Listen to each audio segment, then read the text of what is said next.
Eh bien, bienvenue à tous sur la console. La console, c'est l'émission qui interviewe des experts pour mieux apprendre à gérer ses projets Minecraft.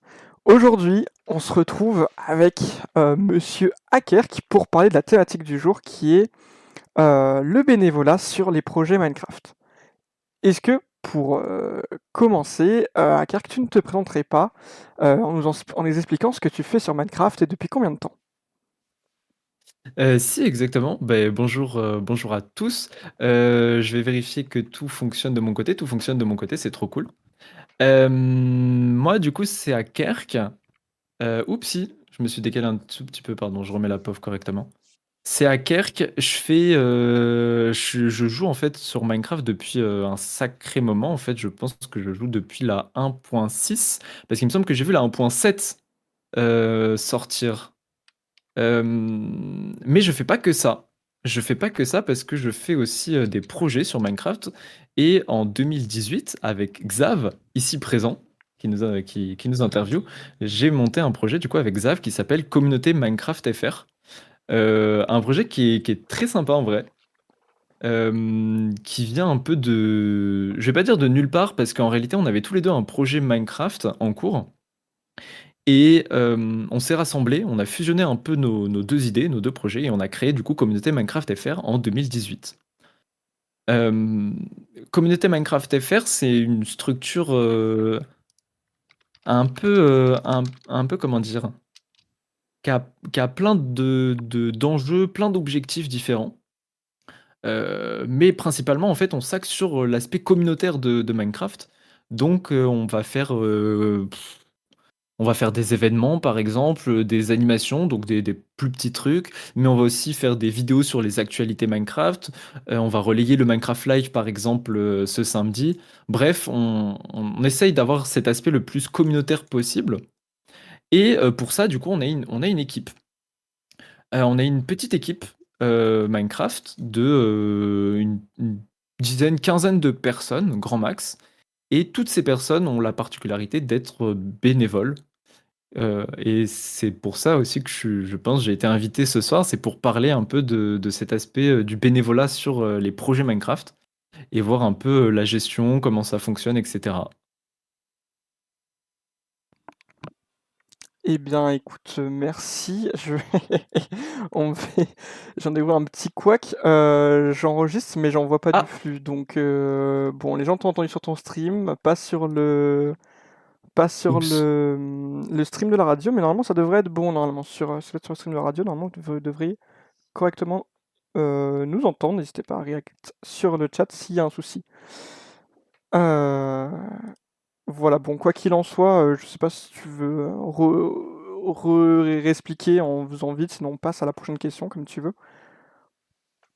Si, si, bah, du coup, je peux réexpliquer très rapidement. Du coup, moi, c'est Aker. Je suis fondateur au même titre que Xav, ici présent, en fait, qui interview, du projet Communauté Minecraft FR, qui est un projet créé en 2018, qui est un projet qui porte beaucoup d'objectifs, animer la communauté, donc on organise des événements, mais on fait aussi, on relaie les nouveautés Minecraft, etc., de la communauté. Et pour ça, en fait, on a besoin d'une petite équipe d'une quinzaine de personnes, il me semble. J'ai pas le chiffre précis en tête. On doit être une quinzaine, un peu plus que 10, quoi. Moins de 20. En tout cas, ça, c'est sûr. Et toutes les personnes ont la particularité d'être bénévoles. Aucune n'est payée. Parce qu'on fait ça avec plaisir. Et aujourd'hui, du coup, on va vraiment aborder ce sujet du bénévolat sur Minecraft. Ou en tout cas, sur les projets Minecraft. Voilà. Bon, parfait, merci. Euh, eh bien, eh bien, du coup, présente-nous un peu ton parcours finalement, que ce soit sur Minecraft ou IRL. Ouais, avec plaisir. Euh, Moi, bah, ce que je disais, j'ai commencé Minecraft il y a un sacré moment. J'ai commencé, il me semble, en 2016. En 2016, avec un très très vieux projet qui aujourd'hui, du coup, n'existe plus, qui s'appelait Elzarium, il me semble. Je crois que c'était à peu près ça le nom. Pour être honnête, je me souviens plus bien parce que ça remonte vraiment à longtemps. Et c'était un projet de serveur mini-jeu. Et je me souviens que c'était le premier entretien que je faisais pour être modo. Enfin bref, j'avais vraiment pris ça au sérieux pour le coup. Et il s'avère que le serveur, je crois, n'avait jamais réellement ouvert. Il y avait peut-être eu une bêta, mais c'est tout, pas plus quoi. Suite à cela, bah, du coup, j'ai fait d'autres projets. En 2018, ce que je disais, il y a eu CMFR, Communauté Minecraft FR. Euh, Ce qui m'a accaparé beaucoup de temps, pour être honnête. J'ai pas pu m'investir dans beaucoup d'autres projets, mais il y en a certains où vraiment j'ai trouvé ça trop trop cool.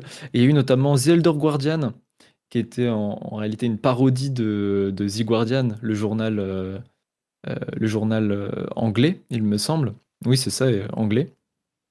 Et qui du coup faisait un journal sur Minecraft. Et je crois qu'à partir de 2020, peut-être un peu après, peut-être avant, j'ai participé à ce journal en tant que journaliste. J'ai organisé aussi quelques événements organisés par le journal, j'y ai participé.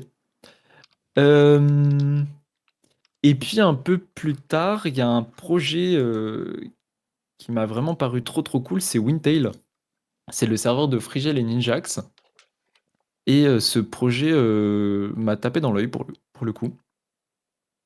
Parce que, pour plein de raisons en réalité, parce que je trouvais que déjà c'était un des rares serveurs qui arrivait à faire bah, en tout cas à faire un serveur sur les hautes versions de Minecraft, parce que le serveur était dans les dernières versions, il me semble, euh, et qui avait vraiment un espoir pour le coup, parce que c'était porté par deux très gros youtubeurs. Ça, c'était un peu sur Minecraft. J'ai fait ça jusque du coup Wintail en 2023, qui a refermé malheureusement, qui a fermé ses portes en fait bah, fin d'été, là, fin d'été 2025. Il avait réouvert sur la période de l'été et qui a refermé fin d'été 2025. Et malheureusement, en fait, je j'ai pas trop le temps de m'investir sur d'autres projets euh, sur Minecraft, autres que communauté Minecraft FR. Et ça, du coup, bah, on va en parler aussi. C'est l'un des gros enjeux du bénévolat, c'est le temps. Euh, En dehors de Minecraft, j'ai un parcours assez éclectique. Moi, j'ai 22 ans depuis peu. J'ai eu un parcours, bah, ce que je disais, un peu éclectique. J'ai fait beaucoup de choses. J'ai commencé avec une classe préparatoire, une licence en sciences sociales. Mais ce qui m'a vraiment aidé sur le point de vue projet Minecraft, c'est une licence professionnelle en communication et gestion de projet et logiciel libre.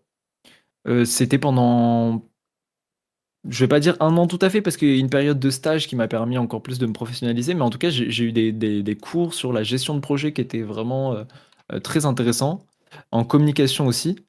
Bref, très très sympa. Et derrière, aujourd'hui, du coup, j'ai fait une petite année de césure où j'ai travaillé là où j'avais fait mon stage. Et aujourd'hui, je fais des études de photographie. Voilà, Et bah, c'est un peu ça. Ouais, tu voulais dire? non, super, très complet. On a Isle qui fait la vie d'Akerk, tout à fait. Mais écoute, il a une vie bien remplie. Ouais. Euh, Non, bah parfait, on va commencer à introduire un peu plus le sujet. Alors justement, tu as parlé de Wintail, justement, on va un peu en parler plus en détail, puisque ça, justement, ça fait partie un peu des projets. Ces derniers temps, on a eu beaucoup de gros projets, de gros serveurs Minecraft qui ont fermé. Je pense à Epicube en 2018, en 2023, il y a eu Funcraft et il y a eu OneCube aussi, initié par Inoxtag et où il y a eu pas mal d'argent mis dans le projet. Donc il y a eu aussi Wintail dont tu viens juste d'en parler. Euh, Finalement, bah, des, des- des projets pas anodins, quoi. Euh, et Mm, mm, mm. du coup on peut se demander, du coup, dans l'écosystème Minecraft, comment ça se fait que ce genre de projet n'arrive pas à survivre? Quelle est, du coup, la place du bénévolat dans tout ça? Euh, Je pense que c'est intéressant d'aborder ça sous le point de vue du bénévolat. Je sais pas si,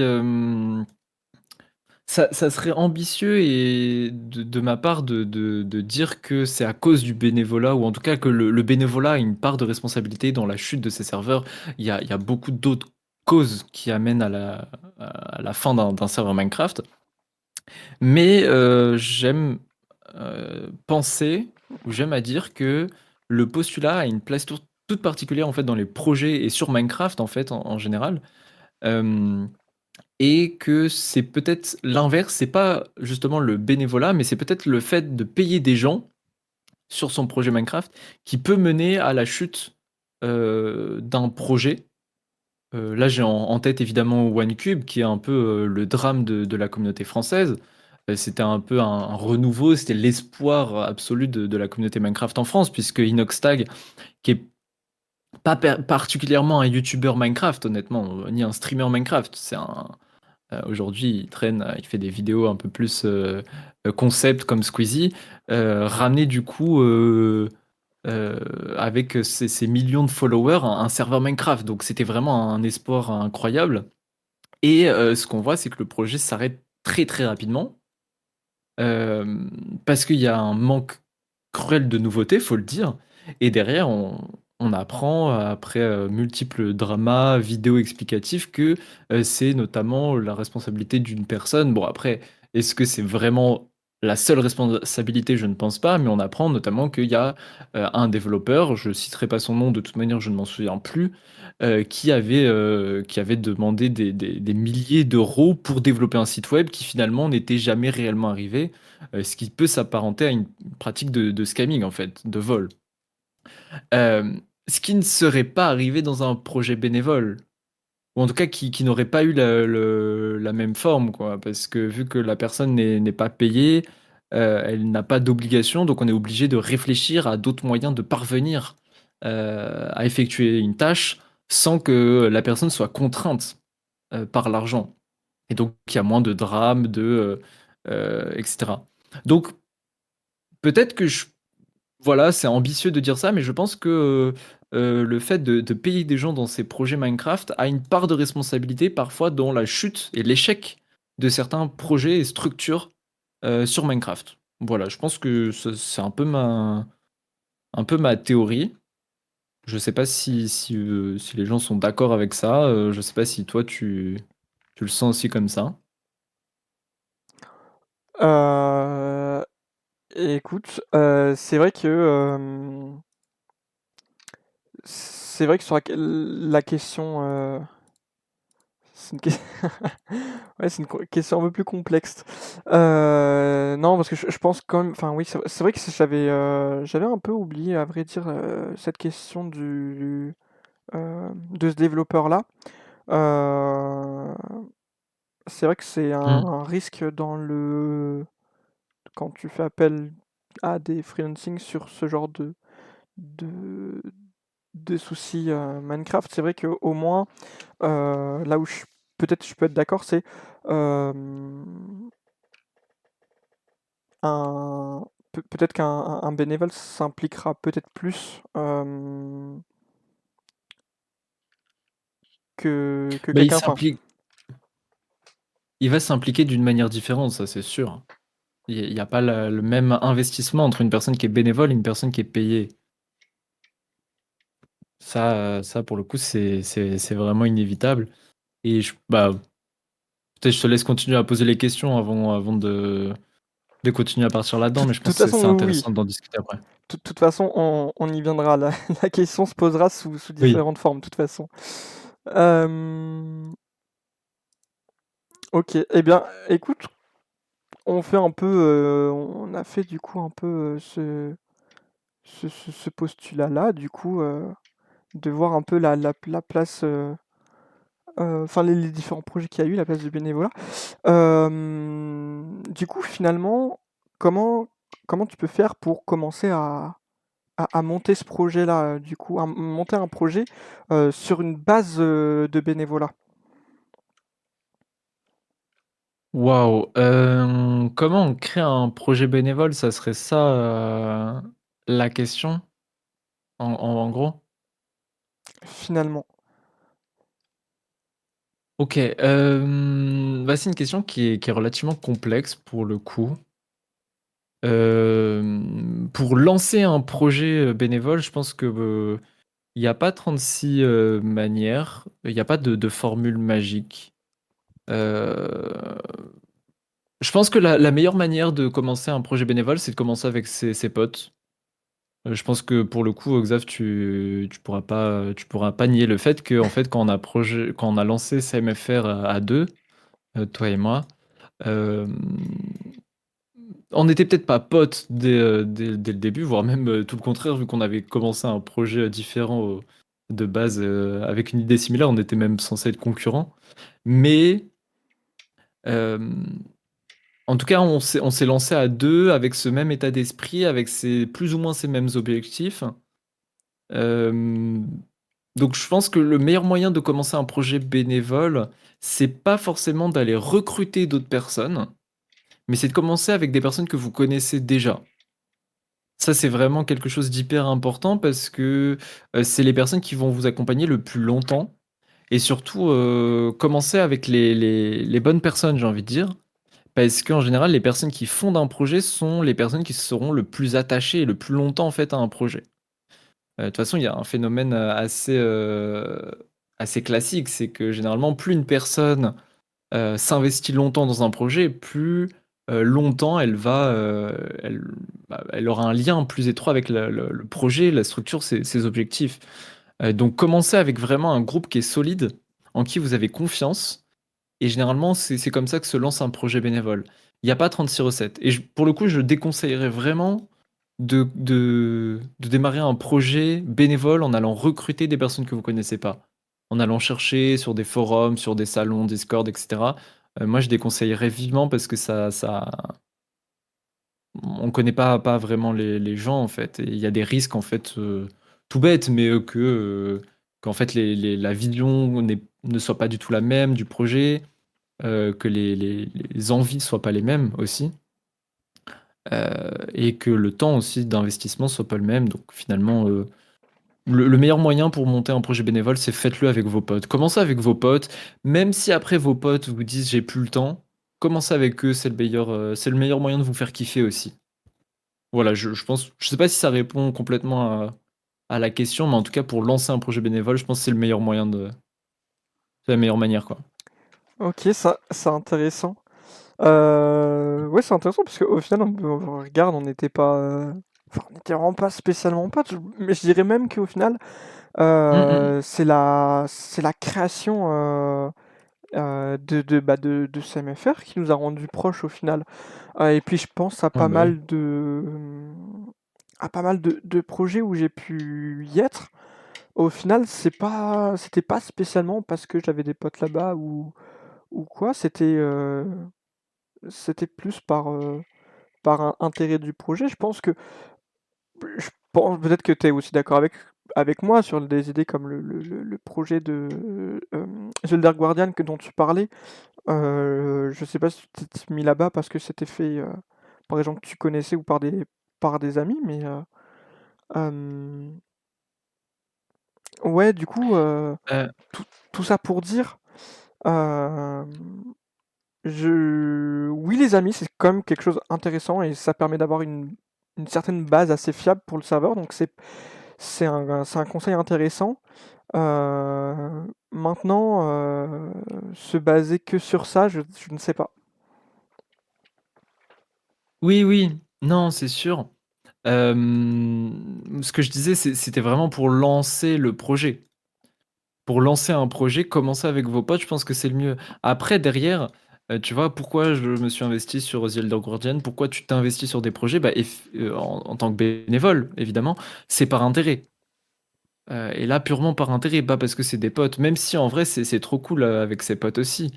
Hem, heu mais voilà, moi je parlais vraiment de comment tu lances un projet bénévole. Derrière, après, comment tu maintiens un projet bénévole, comment tu fais en sorte que les gens rejoignent ton projet bénévole, c'est une autre question. Et ça, c'est hautement plus difficile et aussi très intéressant aussi à évoquer. Si tu veux qu'on en parle. Bah écoute, si tu veux, ça peut être notre prochaine partie. Ouais, bah oui, pour le coup, j'ai envie de dire là, pour garder une dynamique dans un projet bénévole, c'est autre chose, quoi. C'est pas du tout la même chose. Parce que du coup, pour créer un projet bénévole, voilà, tu fais ça avec tes potes.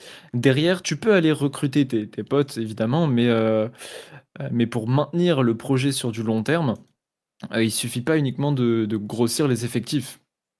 Il y a aussi d'autres choses à prendre en compte, quoi. Euh, et je dirais qu'aujourd'hui, ce qui manque cruellement dans la communauté Minecraft et dans les projets Minecraft, c'est surtout et avant tout qu'il y a très peu de démarches projet. C'est-à-dire? Les gérants de projet ne savent pas gérer réellement un projet avec des outils, des méthodes, parce qu'en réalité, la gestion de projet, c'est un taf. Il y a des gens qui, c'est leur métier en fait. Et ces gens, du coup, vont recruter derrière uniquement des personnes dont les compétences sont, ou en tout cas le résultat est visible. Donc par exemple un modélisateur 3D, parce qu'on ne s'invente pas un modélisateur 3D, on s'invente pas non plus développeur, etc., graphiste. Mais par contre, les gens pensent qu'ils peuvent s'inventer modérateur, qu'ils peuvent s'inventer, et notamment, et c'est ça le problème, peuvent s'inventer gérant de projet. Alors que c'est des compétences, c'est des connaissances aussi. Tout comme en fait le modélisateur a appris pendant longtemps qu'est-ce qu'un gradient de couleur, qu'est-ce qu'un bon modèle, etc. Et bah je pense qu'aujourd'hui on a besoin en fait de former réellement les gérants de projet à gérer des projets, tout bêtement. Pour gérer des équipes, mais pour gérer aussi des projets, etc. Euh, donc moi je dirais, ouais, voilà, aujourd'hui ce qui nous manque dans la communauté Minecraft, c'est des personnes capables d'avoir cette démarche projet qui nous manque réellement et qui existe dans la vie IRL en fait. La vie IRL, c'est des gens qui... Je parle pas que des managers, parce qu'en général, par gestion de projet, on entend directement le manager toxique, chiant, qui va gérer les équipes. Mais il n'y a pas que ça. En fait, tu as aussi des personnes qui vont derrière gérer un projet, faire la chrono-hiérarchie des tâches, euh, et qui gèrent pas que les personnels, hein. Donc, pareil, je peux essayer d'éventuellement citer quelques outils que moi que j'avais appris en cours de gestion de projet. C'est des outils qui sont très basiques. Il y en a d'autres qui sont beaucoup plus pertinents, beaucoup plus poussés. Mais eux, je pense que c'est bien de les avoir comme base en réalité. Je pense notamment au SWOT. SWOT qui a pas un graphique, mais plutôt un tableau à 4 cases. SWOT qui signifie Strengths, Weakness, Opportunities et Threats, qui signifie du coup en français les forces, les faiblesses, les opportunités et les menaces. Et ça, par exemple, c'est quelque chose qu'il faut absolument connaître, qu'il faut réaliser régulièrement sur ces projets parce que c'est intéressant. Ça permet d'avoir un constat en fait sur le projet sur lequel on est en train de travailler avec, bon, bah alors aujourd'hui, quelles sont mes forces, quelles sont mes faiblesses. Et très drôle parce que c'est un peu l'exercice qu'on a fait il y a pas si longtemps avec nos partenaires, avec Communauté Minecraft FR. Je leur ai demandé de faire un début de SWOT, c'est-à-dire de nous dire, de dire chaque structure en fait, quelles étaient les forces et faiblesses de chaque structure. Et ça, c'est hyper intéressant parce que derrière, ça permet de visualiser quels sont les points faibles. Et ça, c'est en fait ne pas reconnaître ces points faibles, bah derrière, c'est ne pas les assumer et donc ne pas travailler dessus. Donc parfois faire en fait ces constats-là, c'est hyper important. Juste les poser sur papier, en fait, les visualiser et derrière essayer de trouver des solutions. Et pour ça, il y a d'autres outils. Il y a notamment l'arbre à problème, qui paraît pas comme ça être une solution, mais en réalité l'arbre à problème est génial. C'est une méthode en gestion de projet qui consiste à dire, OK, on a un problème central, je sais pas, par exemple, ça peut être euh, l'équipe n'est pas dynamique. Et derrière, on va faire en gros une espèce de schéma, un peu comme les arbres qu'on faisait au collège ou au lycée pour les cartes mentales. Voilà, c'est ça le mot que je cherchais. On va faire une espèce de carte mentale où on va faire descendre chaque possibilité qui mènerait à cette problématique. Donc par exemple, je ne sais pas, mon projet n'est pas assez dynamique. L'une des raisons, ça pourrait être euh, je suis en manque de bénévoles.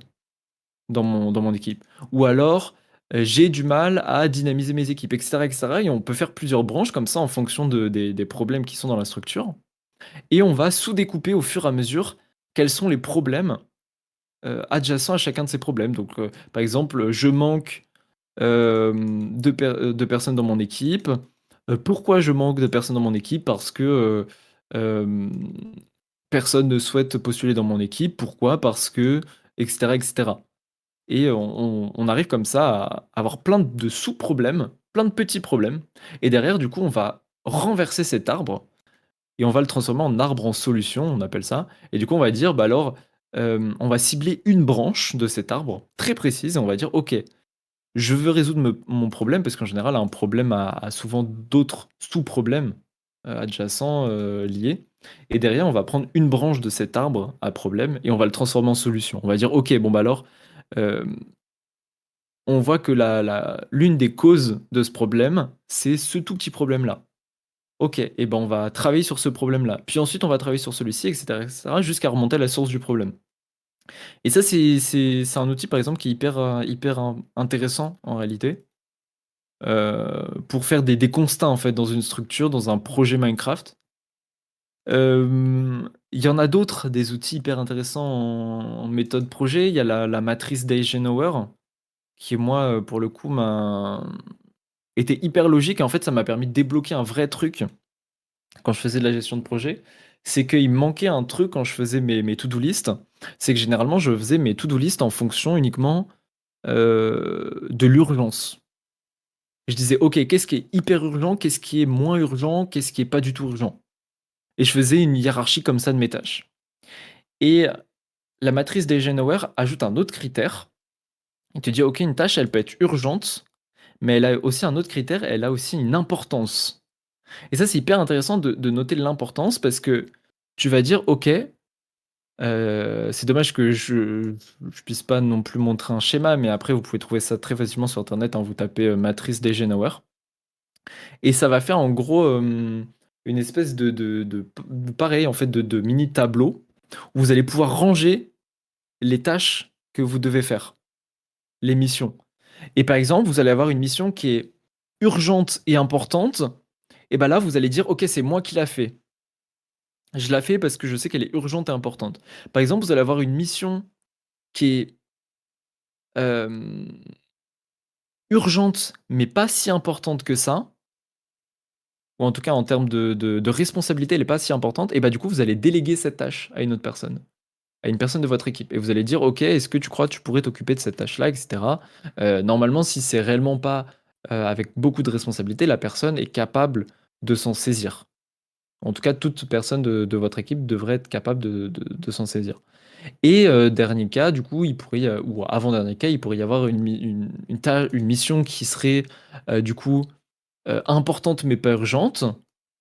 Et ben dans ce cas-là, vous procrastinez, ce qu'on préfère faire dans la vie, mais on procrastine ces tâches à un peu plus longtemps.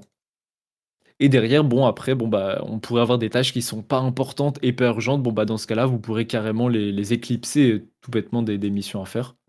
Il vaut mieux parfois aussi ne pas s'alourdir la barque et supprimer les tâches et les missions qui sont superflues, quoi. Euh, Quel autre outil je pourrais vous parler? Je pourrais vous parler des pestels, mais pestel c'est un peu redondant avec le SWOT, mais c'est quand même un truc super intéressant à connaître. Et voilà, je pense que je vais pas m'étendre non plus. Il y a vraiment des manuels et des cours en fait sur la gestion de projet, donc formez-vous, n'hésitez pas à aller chercher sur le web. On pourrait parler des méthodes agiles aussi, qui vient s'opposer aux méthodes projet qui existaient avant, qui étaient des méthodes en V, des méthodes, je sais plus comment on appelait ça, des méthodes cascades, il me semble. Donc voilà, c'est plein d'outils. C'est une boîte à outils en fait, la gestion de projet. Et il faut fouiller dedans, parce que parfois il y a plein de méthodes, et poser sur papier aussi en fait. Oubliez pas en fait d'écrire des choses, parce que c'est hyper important, je trouve. Voilà, désolé, ma réponse a été très longue, mais c'est quelque chose de hyper dur et je pense que je pourrais continuer encore pendant des heures en réalité. Mais je sais pas si toi tu veux compléter, si t'as des remarques, des questions ou je sais pas quoi. Bah écoute, c'est très bien. Je pense que t'as fait un sacré tour de la question. Oui, alors c'est marrant. Moi, je retiens juste, en particulier la matrice Hmm. d'Eisenhower. Je sais pas si je le prononce bien. Euh, Eisenhower.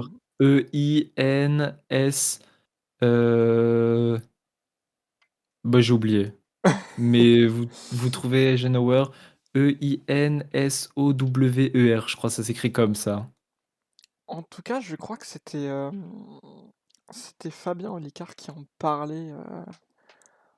Je sais plus C'est étonnant. sur quel bah parce que il est pas mal sur le développement personnel et du coup c'est un sujet qui m'intéresse en ce moment. Hmm. Et je crois il en a parlé un petit peu, mais voilà, bref. Euh, Hmm. c'est sa petite anecdote. En tout cas, ouais, c'est quelque chose qu'il faut que je regarde plus en détail. Et donc, finalement, si je résumerais ce que tu as dit en quelques mots, c'est finalement, euh, pour conserver un projet dynamique, il faut une bonne gestion avec les bons outils, finalement. Oui. Ouais, c'est principalement ça. Après, il y a plein d'autres critères. D'ailleurs, ouais, je reviens sur ce que tu disais avec Fabien Olicard, développement personnel. C'est vrai qu'en fait, les outils de gestion de projet peuvent tout à fait être adaptés en fait à vos propres projets personnels aussi. Et là, effectivement, les arbres à problèmes slash solutions, bon, les SWOT peut-être un peu moins, mais voilà, il y a plein d'outils de gestion de projet qui peuvent être complètement adaptés à vos projets à vous. Donc, n'hésitez pas à aller vous renseigner. Derrière, je pense que non, il y a pas que ça pour rendre un projet dynamique. Il y a pas que des outils. Hem, Parce que c'est bien de rédiger des problèmes, c'est bien de faire des graphiques, c'est bien bref, de poser en fait sur papier ce qui va pas. Mais parfois, il faut aussi penser aux gens. Parce qu'une équipe, c'est composé principalement d'humains, d'humaines, de gens en fait, de bénévoles. Et c'est pour ça que c'est très difficile parce qu'en général, on a parfois une personne qui fait de la gestion de projet et justement, parfois, on a même carrément des managers, des gens qui s'occupent que des équipes, que de l'humain, ou qui vont faire de la ressource humaine. Et c'est pour ça que parfois, dans des très grosses boîtes, ben, il y a autant de cadres en fait. On appelle ça cadre, on résume ça derrière le nom cadre, mais c'est des gens qui vont gérer du projet, de l'humain, etc., etc. Derrière, pour gérer de l'humain, Hem, c'est beaucoup plus complexe parce que c'est pas il y a pas de méthode parfaite. On peut pas dire pour faire en sorte qu'une personne reste, motivée, 100 du temps, hem, il faut lui promettre, de l'argent.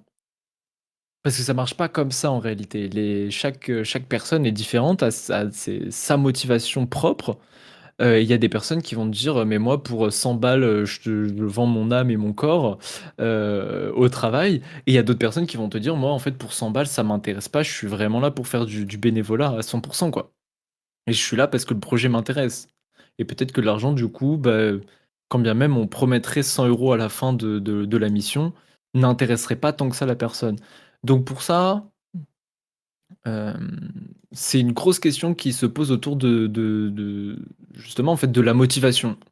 Et pour ça, on en distingue un peu 2 quand même. Il y a 2 grandes familles de motivation, de facteurs motivationnels. Il y a les motivations intrinsèques et les motivations extrinsèques, hem, qui parfois, en fait, se mélangent. Donc c'est très difficile de définir concrètement ce que c'est. Mais par exemple, promettre 100 € à la fin d'une mission pour quelqu'un, c'est plus de la motivation extrinsèque. C'est une promesse qui est faite en dehors de la personne. Hem Mais une motivation intrinsèque, par exemple, ça pourrait être monter dans la hiérarchie d'une structure. C'est pour ça que généralement, il y a beaucoup de structures qui mettent en place une hiérarchie. Faut faire attention à ces principes de hiérarchie parce que parfois ça peut aussi frustrer des gens, ça peut les empêcher de vouloir, faut pas en fait que la hiérarchie bride les actions des uns et des autres. Mais faut que la hiérarchie permette de valoriser, l'ancienneté, l'activité dans un projet. En tout cas, dans une structure bénévole, je dis. Euh, Faut pas que ça serve qu'à ça. Ça permet aussi aux gens de se repérer. On fait pas passer quelqu'un administrateur de son projet uniquement parce que la personne est dynamique, gentille et que ça fait longtemps. Il faut aussi qu'elle ait des vraies compétences, qu'on trouve ça utile. Mais derrière, ça peut être un bon facteur de motivation intrinsèque. Euh, Là-dessus, comme vraiment il n'y a pas de règles établies, je pense que il faut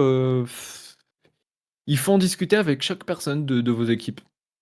Il faut aller voir les personnes de vos équipes et discuter, et dire ok. Et c'est pour ça qu'en général, dans les candidatures, il faut vraiment avoir cette partie motivation et qu'elle soit vraiment chargée pour demander aux gens, ok, qu'est-ce qui toi t'intéresse? Pourquoi tu rejoins ce projet? En tant que bénévole, parce que t'as rien à y gagner. Enfin, si le projet est payant, bon bah dans ce cas-là, sûrement que les gens rejoignent parce qu'elles vont être payées. Mais si le projet est bénévole, il faut impérativement avoir cette partie de la candidature, qu'elle soit hyper développée et vachement en discuter avec la personne avant qu'elle rentre dans l'équipe. Et même après, en rediscuter et dire, bah j'ai vu que tu étais moins motivé actuellement. Euh, Qu'est-ce qui toi te motive en fait? Qu'est-ce qui te motivait à travailler dans ce projet? Est-ce que c'est juste parce que tu voulais monter dans les hiérarchies? Ce qui est pas mal, mais ce qui doit pas être suffisant. Est-ce que c'est parce que tu trouvais que les objectifs, c'était quelque chose qui était en accord avec ce que tu cherchais actuellement ou précédemment, et du coup ça colle plus peut-être? Et beaucoup de questions comme ça. Parce que l'humain, c'est un être qui est complexe et on peut pas uniquement dire, bon, bah, on va faire en sorte que tout le monde ait envie de monter dans la hiérarchie. Il y a des personnes aussi qui sont, je vais pas dire humbles parce que c'est pas forcément ça, mais qui ne souhaitent pas être monter dans la hiérarchie parce que parfois ça veut dire aussi plus de responsabilités, etc. etc. Donc tout ça, pareil, je vous invite à lire des manuels, des bouquins, vous renseigner sur Internet aussi sur quels sont les facteurs de motivation intrinsèques, extrinsèques, et de les étudier parce que c'est hyper intéressant. Mais même pour vous, en fait, parce que comme on disait juste avant, c'est-à-dire, ça peut être aussi une manière de trouver qu'est-ce qui vous motive vous. Parce que peut-être que bah, vous allez vous rendre compte que bosser sur votre projet pendant X heures, ça vous motive plus autant qu'avant. Ou même des projets perso, connaître qu'est-ce qui vous motive réellement à faire ces projets, peut-être que ça va vous aider à les réaliser au mieux et plus facilement. Donc voilà, moi je vous invite vraiment à aller checker de ce côté-là, des facteurs de motivation intrinsèques, extrinsèques pour accomplir en fait vos projets du mieux possible avec des équipes.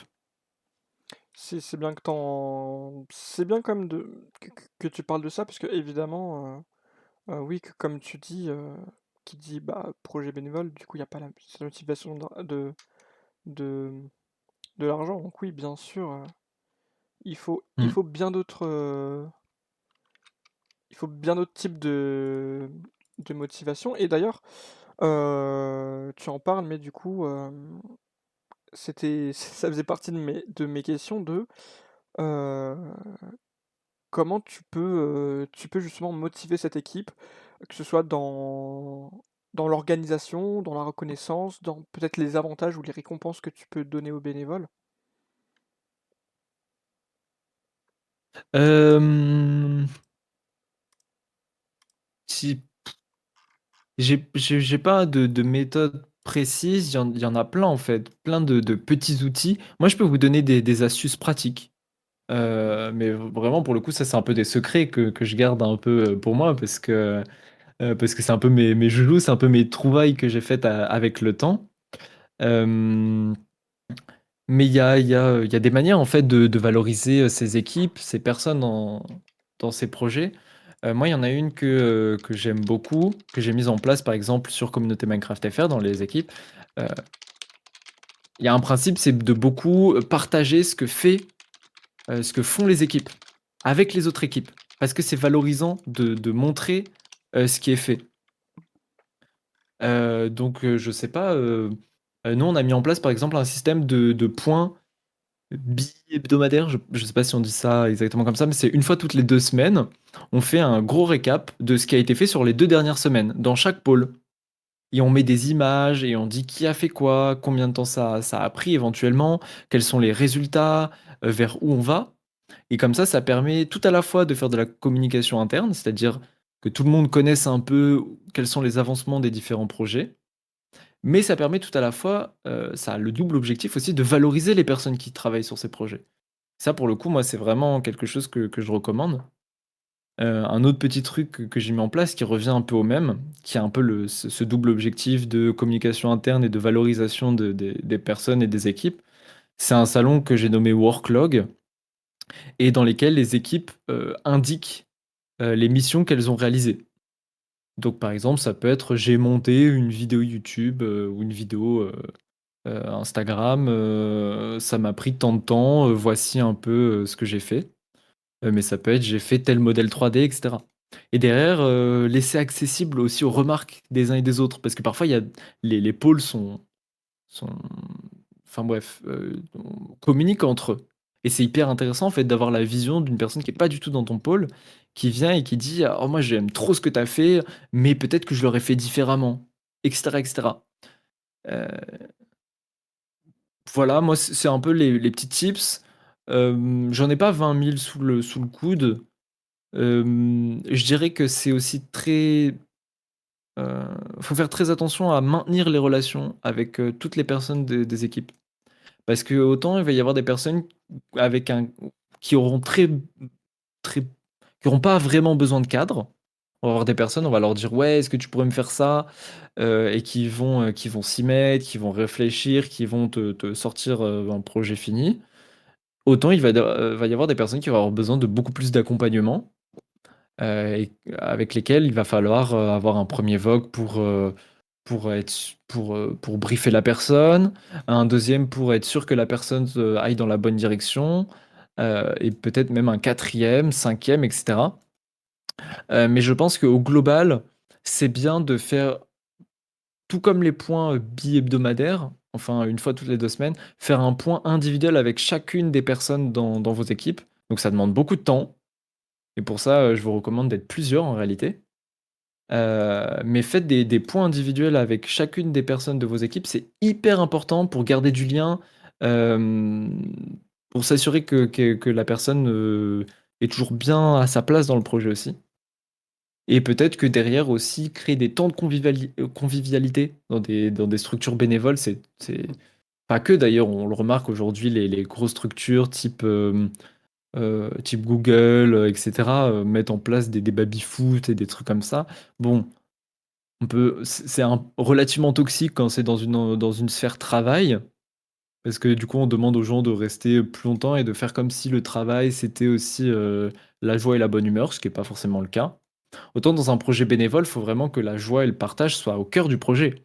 Puisque la personne n'est pas là uniquement pour le travail, mais qu'elle est vraiment là parce qu'elle aime le projet. Donc faites en sorte de créer des temps de convivialité. Faites des moments d'échange, faites des réunions à plusieurs, faites des jeux ensemble. Vous êtes sur Minecraft en général, ben, hésitez pas à faire, à la fin de vos réunions, par exemple, d'aller jouer sur vos serveurs, de faire vos bêta tests ensemble, de découvrir aussi d'autres serveurs. Bref, il y a plein de manières de faire en sorte de faire de la cohésion d'équipe tout bêtement, et ça, c'est aussi un facteur qui permettra de conserver une dynamique dans vos projets, quoi.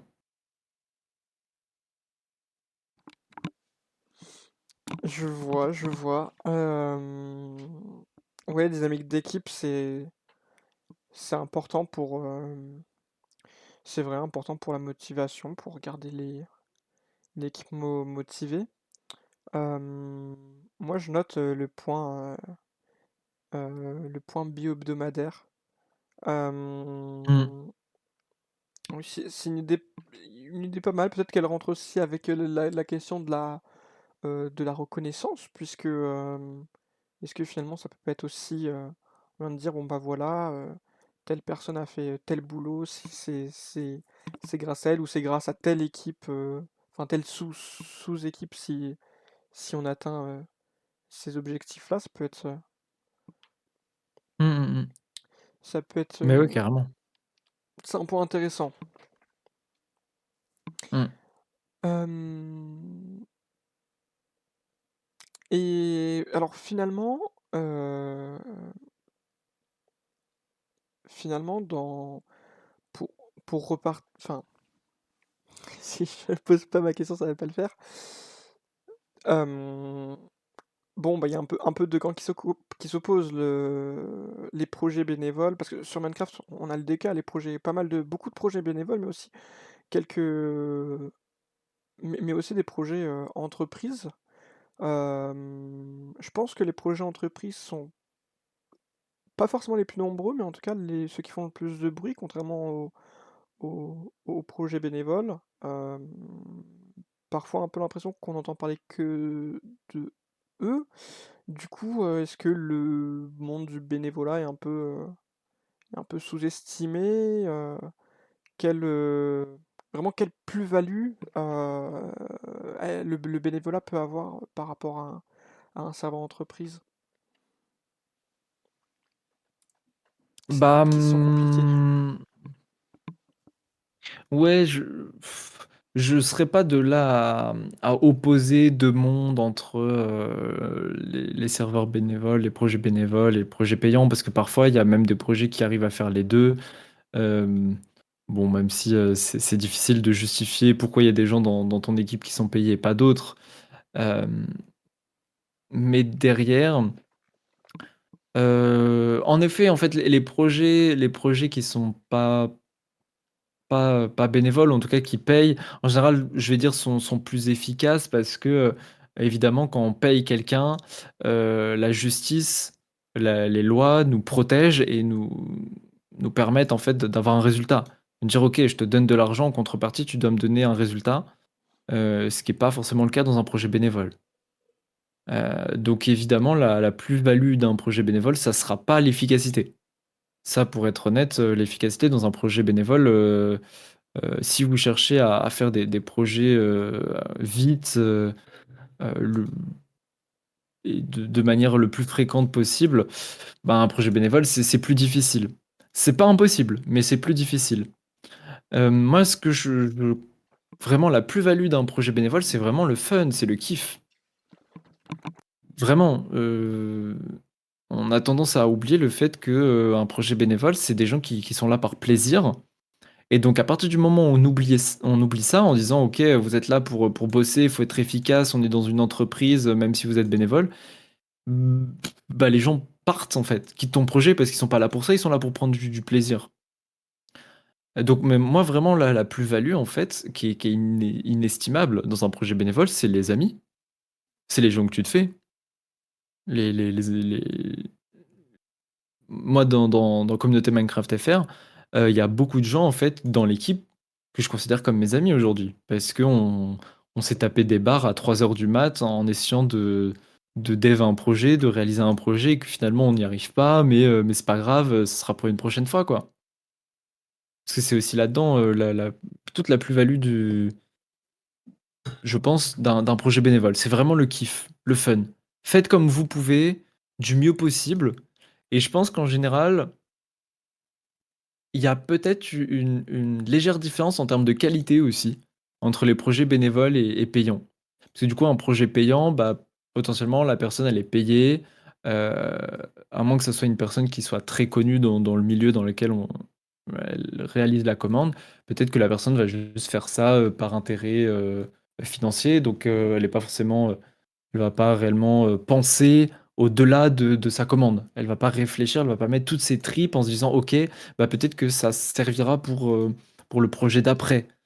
Hem, je sais pas si je suis bien compréhensible, Je vois ce que tu mais veux dire, ouais. voilà. Dans le sens où, Ouais. une personne qui est là, payée et qui est là du coup plutôt par des motivations, pécuniaires, on va dire, fera la tâche qu'on lui a demandé sans aller plus loin. Alors qu'une personne vraiment motivée et intéressée du coup, finalement réellement dans le projet, se posera vraiment la question de, «OK, on m'a demandé ça, mais j'ai peut-être cette suggestion, cette petite Mmh. chose en plus que je peux faire, pour, rendre pour avoir un petit truc en plus sur le projet, une autre plus-value, quoi». Ouais, tout à fait. Donc oui, oui, je vois ce que tu vas en dire, je vois où tu vas en venir et du coup je vois cet avantage-là, oui. Mm. Et donc, tu dirais que, étant donné ça, le bénévolat pourrait rendre du coup les projets, les communautés plus qualitatives en tout cas? Qualitatives? O- Ouais, oui. En tout cas, je dirais qu'il y aurait une atmosphère beaucoup plus saine que dans certains projets lucratifs, en fait. Puisque les gens sont là pour le kiff, pour le fun, bah, à partir du moment où vous vous rendez compte que vous prenez plus de plaisir à faire ces projets, il faut tout de suite, je vais pas dire arrêter le projet, mais remettre en question le projet. Et utiliser les outils dont je parlais tout à l'heure, c'est-à-dire les SWOT, les PESTEL, les arbres à problème notamment, pour cibler le problème et le résoudre le plus rapidement possible. Ce qui est pas le cas d'un projet financier. Le projet financier, ce que je disais, elle est là pour, pas forcément pour faire du chiffre, mais en tout cas pour avoir des résultats. Donc, s'il y a un problème, et ben, on s'en fout, on paye la personne, on la paye 2 fois plus, on lui demande de fermer sa gueule, désolé, des termes, mais c'est comme ça, de toute manière, elle a pas son mot à dire, elle a été payée. Et on le voit que d'ailleurs, les plus gros scandales qu'il y a eu sur la communauté, c'est pas des projets bénévoles, très peu. Le scandale dont je parlais au tout début avec OneCube, bah, voilà, c'était une personne qui avait été payée. Je crois que Inoxtag avait donné le montant, combien ce développeur web avait été payé. C'est des sommes astronomiques. On aurait pu faire des trucs vachement stylés dans un projet bénévole avec autant d'argent. Euh, j'en avais d'autres en tête, mais je les ai oubliés. Mais oui, si, il y avait le dernier R événement de Sifano. Et il me semble que le développeur a témoigné un peu, et c'était assez dramatique la manière dont il a été traité, il n'a pas été payé à temps, euh, il n'a pas été payé correctement. Finalement, il se retrouve avec plein de consignes contradictoires le jour J. Bref, si ça avait été un projet bénévole, euh, bon, il y a des défauts, il y a des problèmes. Il y a aussi le fait que si ça avait été Sifano, peut-être que la personne n'aurait pas osé le contredire, etc. Mais sur un projet bénévole, tu es beaucoup plus libre en fait de dire, ben non, en fait, j'ai pas envie de faire ça. De toute façon, c'est moi qui décide, c'est moi qui fait le travail. Euh, donc derrière, l'ambiance est obligée et nécessairement plus saine parce que à partir du moment où tu sais ça, tu sais que la personne en face n'est pas obligée de faire l'émission que tu lui as donnée. Tu es obligé en fait d'être cordial avec cette personne, à minima cordial si tu l'entends pas. Bah, j'ai Josh dans le chat qui marque bénévole, tu as plus le temps surtout. Oui, oui, dans le sens où tu te donnes plus de temps, et ça c'est vrai ce que dit Josh, c'est-à-dire que ben, quand tu es bénévole, comme tu aimes ce que tu es en train de faire, bah, nécessairement tu vas te donner plus de temps pour le projet. Euh, Dans un projet où tu es financé, à la minute où on te donne plus d'argent, euh, bah tu arrêtes. Parce que tu te dis, ben, à quoi ça sert que je travaille alors que je pourrais être payé? À quoi ça sert que je fasse du bénévolat alors que je pourrais être payé? Donc, euh, Donc voilà, moi je suis persuadé que faire des projets bénévoles, ça rend l'atmosphère plus saine, ou en tout cas beaucoup plus cordiale à minima. Je vois. Euh, je vois, oui, je vois où tu veux en venir et je suis plutôt d'accord sur l'aspect cordial. Hmm. Et Tu avais d'autres points à évoquer après oh oui, tout à fait. Je repensais parce que alors du coup, on a parlé des dramas justement et quelque chose qui est un peu connu aussi pour faire des dramas, comme tu en parlais, c'était euh, comment tu fais quand tu fais un projet bénévole, mais pas que, puisque des fois, je crois que c'était un peu le cas sur Wintail où certains étaient payés et d'autres non, non. Donc comment tu fais pour quand ton projet il est un peu entre les deux finalement?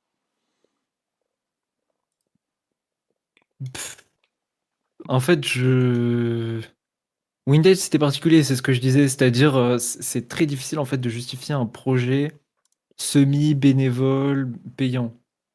Parce que, comment tu en fait, tu peux avoir certains pôles, comme sur Wintail, où, par exemple, le pôle modération dans lequel j'étais parti n'était pas payé. Ce que je trouve bizarre, étrange, on peut en penser tout ce qu'on veut. Globalement, moi, je trouve ça bizarre parce que c'est en gros considéré que la modération, n'est pas une compétence monnayable. D'ailleurs, c'est pas une vraie compétence, en fait, quiconque pourrait s'improviser modérateur, alors que c'est faux en réalité, ça demande quand même, une certaine compétence. En plus, ça demande du temps, presque, j'ai envie de dire plus de temps qu'un développeur, parce qu'un développeur, un très bon développeur, bah, en fait, il pourrait développer ça en 1 journée, c'est fini. Alors qu'un modérateur, il doit presque toujours être sur le qui-vive pour s'assurer que tout se passe bien. Donc je trouve ça étrange de pas payer, certaines personnes, tandis que d'autres, heu, seraient payées. Après, c'est compréhensible dans le sens c'est raisonnable, genre on comprend assez facilement. C'est-à-dire qu'on peut plus s'imaginer être capable de faire de la modération ou de la gestion de projet que faire un modèle 3D ou alors un plugin Minecraft. C'est c'est purement logique, c'est-à-dire, comme il y a un produit qui est physique ou en tout cas physique, on est sur Minecraft, donc tout reste visuel, mais en tout cas quelque chose qui est plus matérialisable que de la modération, par exemple, ou de la gestion de projet, ou même de la communication, parce qu'en fait, il y a beaucoup de gens qui se disent, «La communication aussi, je m'en fous, je peux le faire moi». Tandis que, faire un plugin Minecraft ou un modèle 3D, en général, les gens se disent pas: «Je sais le faire», parce que quelque chose, c'est beaucoup plus compliqué, ça demande des logiciels externes et cetera. Donc moi je j'ai pas vraiment de réponse à ta question pour le coup. Je sais pas comment tu justifies, le fait que tu aies des personnes dans ton équipe qui soient payées, d'autres pas. Je trouve ça toujours un peu étrange. Ouais, tu es plutôt soit complètement l'un, soit complètement l'autre. Oui, je vois pas en fait l'intérêt d'avoir un projet entre les 2. Je peux comprendre que tu rémunères moins certaines personnes que d'autres en fonction des responsabilités, du temps qu'elles consacrent au projet. Mais qu'il y ait des personnes qui soient complètement bénévoles et d'autres payées, heu,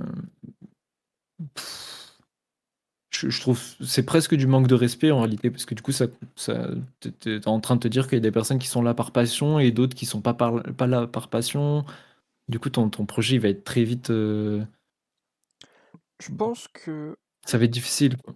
ce qui est complexe dans un projet Minecraft, c'est que surtout le fait que en général, des modérateurs, tu peux trouver assez facilement des gens qui vont se proposer Mmh. modérateur et puis dire bah je suis bénévole, moi j'aime bien le projet et tout, je veux bien être modérateur, ça me plaît. Tandis que trouver des développeurs et différents créateurs, que ce soit des modèles 3D ou bien un community manager qui a passé du temps à gérer un TikTok par exemple, et te faire de la promo, bah, ça court un peu moins les rues en fait. Et du coup, je pense que je peux comprendre ce choix-là dans le sens où euh, faut. Si t'as du mal à trouver, bah faut peut-être à un moment débourser de l'argent parce que un serveur ne peut pas vivre sans certains rôles assez essentiels. Euh, et donc Je suis pas si tout à ça fait bloque, d'accord. est-ce que peut-être faut pas ouais investir là-dedans. Maintenant, maintenant oui je comprends le Je suis pas désaccord tout parce que ça remet. Je suis d'accord avec toi sur le point que ça réduit un peu l'intérêt enfin le boulot du modérateur. Bah, c'est ça, c'est qu'en gros, mais ça revient à ce que je disais tout à l'heure, c'est-à-dire on s'imagine plus facilement être capable de faire de la modération, heu, que du développement web ou, du développement de plugins ou de la modélisation. Alors qu'en réalité, en vrai de vrai, la modération requiert des compétences et des connaissances tout aussi complexes que, le développement. C'est pas uniquement des commandes à connaître par cœur, en fait. Il y a un règlement à connaître, une des manières d'agir aussi.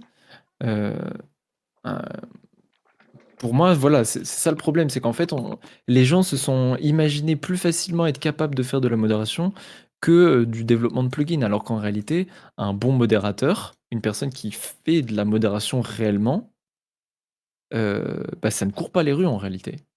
Il y a très peu de très bons modérateurs. Tu as des personnes qui savent comment ban une personne, mais derrière, est-ce qu'elle va bannir correctement la personne? Est-ce qu'elle va faire en sorte que la personne derrière, comprenne pourquoi elle a été sanctionnée? Heu est-ce qu'il y a une gradation des sanctions? Voilà, bref. Donc je suis pas trop d'accord dans le sens où, heu, on se dise, parce que du coup, il y a plus de modérateurs, en tout cas ça court plus les coins de rue, on va pas les payer parce que, c'est moins rare qu'un développeur web. Heu, mais voilà, à partir du moment où on décide de rémunérer des modérateurs, bon, bah, tu sais que tu vas avoir de la modération de qualité. En tout cas, tu vas espérer que tu vas avoir de la modération de qualité. Mais à partir du moment où tu rémunères pas, par exemple, ton développeur, de plugin, et bah, tu te dis qu'il va devoir produire la même qualité qu'un modérateur. Donc tu fais aussi, élever le niveau parce que tu dois dire: «Bon, bah, un modérateur, heu, doit être aussi du même niveau que le développeur» et cetera et cetera. Donc moi, pour moi, c'est soit l'un, soit l'autre. Mais faire des projets un peu, semi-bénévoles, mais payer certaines d'autres personnes, je trouve ça un peu malsain. Je comprends. Je pense, je me demande si ça vient pas du fait ben, enfin, développeur, bon, bah, il y a des études, il y en a qui font des études pour devenir développeur, tandis que des gens qui Mmh. font des études pour devenir modérateur, pas tellement. Est-ce que ça viendrait de là? Et puis, bon, je parle ici de développeurs, mais bah, il y a tout plein d'autres rôles qui sont finalement des rôles, des choses qu'on apprend en études. Donc, est-ce que ça pourrait venir de là? Je sais pas. Ah oui, oui et non, parce que ça n'existe pas les études de développeurs de plugins Minecraft, hein. Ça n'existe pas, tu as des études de développement, mais tu apprends pas à faire du dev sur Minecraft. Donc pour moi, c'est la même chose que de la modération. Et puis derrière, on parle pas que de la modération, on pourrait parler de la gestion de projet. Il y a beaucoup de gens qui s'improvisent gérants de projets, gérants d'équipes, alors que pour le coup, il y a des études. Il y a des équipes de management, il y a des Oui, équipes ça entre autres, oui. des études de gestion de projet. Donc c'est pas que au niveau des études selon moi.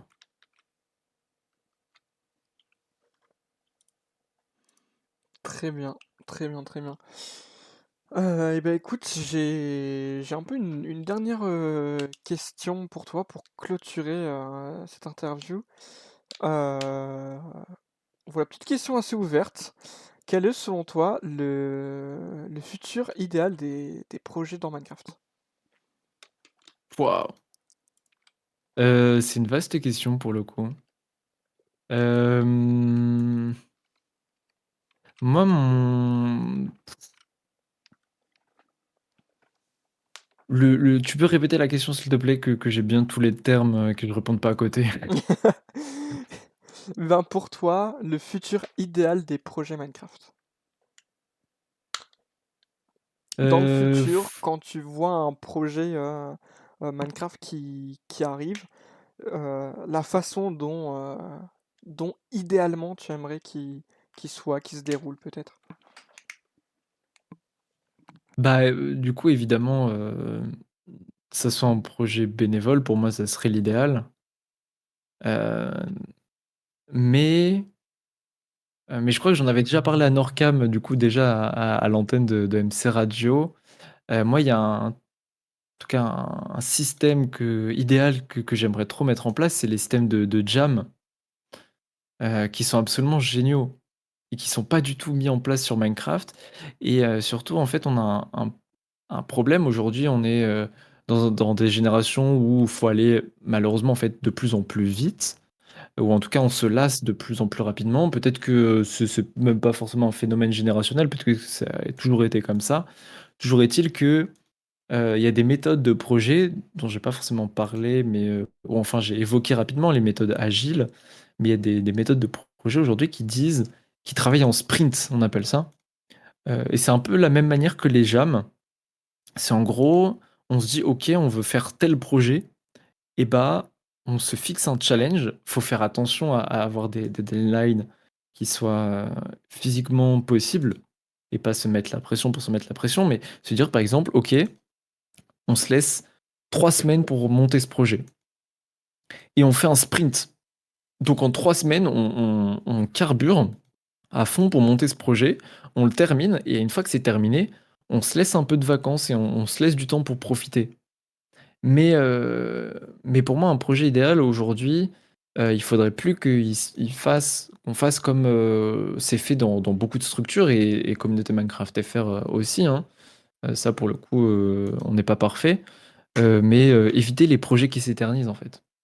Parce que c'est ça qui fait que les équipes s'essoufflent.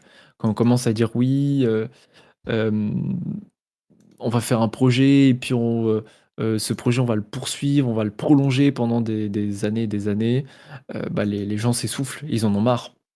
Et d'ailleurs, c'est pour ça, tiens, on pourrait en parler, on pourrait l'évoquer, les bon, je vais pas dire que c'est mon projet idéal, ça serait loin de là d'ailleurs, mais par exemple, c'est un peu la méthode qu'ont adopté les projets de serveurs PvP faction, si on regarde bien. Et pourquoi ça fonctionne? C'est parce qu'ils font un rush. Ils font un rush, ils créent leur serveur le plus rapidement possible, les gens y jouent, ils ferment le projet, ils en rouvrent un autre et cetera et ça fonctionne. Parce que les équipes se lassent pas, parce que les gens se lassent pas, parce qu'ils profitent un maximum pendant un laps de temps qui est très court. Donc évidemment, mon rêve, c'est pas des projets serveurs PvP faction, mais ça serait d'adopter la méthode qu'utilisent les projets de PvP fac dans nos projets aujourd'hui. Et pour des événements, pour des trucs comme ça. Et arrêter aussi de se prendre trop la tête. Parce que je sais qu'il y a beaucoup d'équipes créatives sur Minecraft, beaucoup de gens qui sont très créatifs et qui se disent je veux un projet qui soit parfait en tout point. Aujourd'hui, je pense qu'il faudrait vraiment arrêter de se prendre la tête et se dire ok, parfois les gens ils veulent juste jouer à Minecraft. Mais vraiment. Donc, vous tracassez pas, faites pas un truc qui soit parfait, mais quelque chose qui soit fonctionnel. Et à partir de là, les gens s'éclatent en fait. Et vous améliorerez en faisant une V2. Vous améliorerez avec les retours des joueurs. Mais faites pas des projets parfaits. Lancez-vous, faites des trucs. Et faites des trucs ensemble. Voilà. C'était un peu la conclusion que j'avais déjà sorti à Norcam la dernière fois, c'est faites des trucs ensemble. C'est hyper important. Voilà, voilà. Mais j'écoute, tout à fait d'accord avec avec cette philosophie-là. Bah très bien, merci à toi, merci pour ton temps. Voilà quoi, qu'est-ce qu'on peut te souhaiter pour la suite? Bah, du sommeil. Très bien, et bah écoute, on va te laisser aller dormir. Merci beaucoup pour ton temps. C'était très intéressant. J'espère que nos chers auditeurs, ça vous a aussi intéressé. Voilà, je vous laisse, s'il y en a qui sont encore là, je vous laisse me donner vos avis, pourquoi pas, sur cette interview. Voilà, quant à nous, mon cher Akerk, je vais te libérer et merci encore à toi. Et ben merci à toi d'avoir pris le temps et tout. C'était hyper intéressant de discuter de ce sujet. J'espère que du coup, tu refais des émissions comme ça tous les mercredis, si j'ai bien compris? Oui, Tu vas essayer en tout cas? très important. En effet, oui, voilà, donc la console, évidemment, donc émission hebdomadaire tous les mercredis à 21h avec différents intervenants. Normalement, une émission, chaque émission aura son propre intervenant et puis on parle de l'aspect technique, des backstage techniques des serveurs de Minecraft. Des serveurs de tout projet Mmh. Minecraft, hein, finalement, au sens large du terme. Et bah, trop chouette. Et bah, écoute, du coup, très hâte d'écouter du coup, mercredi prochain, la prochaine interview et merci beaucoup de m'avoir invité. Eh bien, Et pas sur de ce, bah, du coup, souci. je te laisse. Salut.